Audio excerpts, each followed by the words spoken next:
nako, ang hirap talaga magtrabaho sa Pinas, ang liit ng sweldo, ang laki ng tax. Ano kayang mga gandang negosyo papasukin ngayon? Hirap kasi sa Pilipinas magnegosyo eh. Mabilis mabankrupt. Ay, naku, Samara. Sa panahon ngayon na tama ang mali at mali ang tama dahil sa sobrang highly recommended na yung karamihan sa mga tao sa Pilipinas, dapat ang negosyo mo ay magtayo ka ng rehab center. Para sa mga adik, kapag gumaling na sila, syempre, meron kang mga details nun, katulad ng number, address. Yung mga details na yun, ang gagamitin mo o pinan mo ulit sila ng mga kinababaliwan nila para gumamit ulit sila at bumalik sila sa paging adik. Kapag bumalik na sila sa dati nilang bisyo, balik na rin sila sa rehab mo. Kumbaga, ikaw mismo ang gumagawa ng customer mo. May kita ka na sa pagbebenta ng kinababaliwan nila, may kita ka pa sa paggaling nila. O di ba? Negosyo asenso. Naku, natutunan ko lang to kay Virus Risatanas. Tingnan mo siya, galing niya mag-pinpoint kaya alam niya yung negosyo niya, o di ba? Kaya laging napapahuli, kaya dapat ganun negosyo natin. Oh, napakatalino mo talaga, Inday Maharlika. Hindi ka talaga maisahan.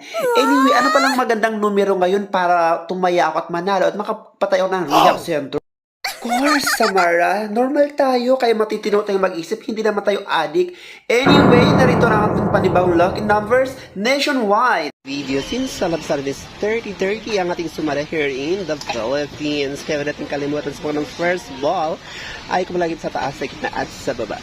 Sa second ball, mula baba hanggang gitna. Pwede pa rin taas, parang gitna at parihong baba. So ang ibig pong sabihin ng Pontian Chori is butas sa butas. So tip number 1 is 818, 1821, 725, 425, 1525, 73, 414, 313, at number 410. Bukas ngayon ang broadcast. So today is March 21, 2023. Narito nating picture sumadan nationwide. So here now, sa ating given a number na 3. So we have to use the power of 2622.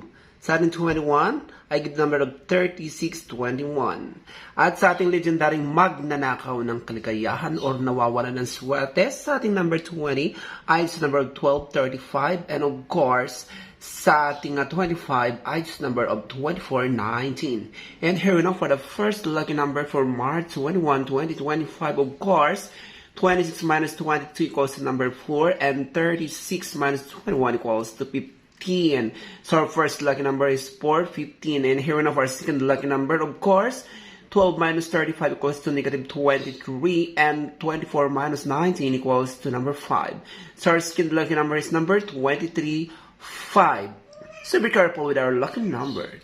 And here we now for our strongest number for today, March 21, 2025, of course, 4 plus 15 equals to 19, and 23 plus 5 equals to 28. So our strongest number is number 1928. So ang ating 19 ay pwede siyang maging 10, ang ating 20 ay pwede siyang maging 25. So we have our strongest number, 1910, 1925, 1928, 2825, 2810, maging ang 1025. Alam mo, Inday Maharlika, gustong-gusto ko talaga umiinom kasi nagkakaroon ako ng eager sa katawan. Tsaka maganda sa health, nakakatalino. So siya, bukas ulit sa Mara, pag-uusapan natin yung mga tatakbong politiko.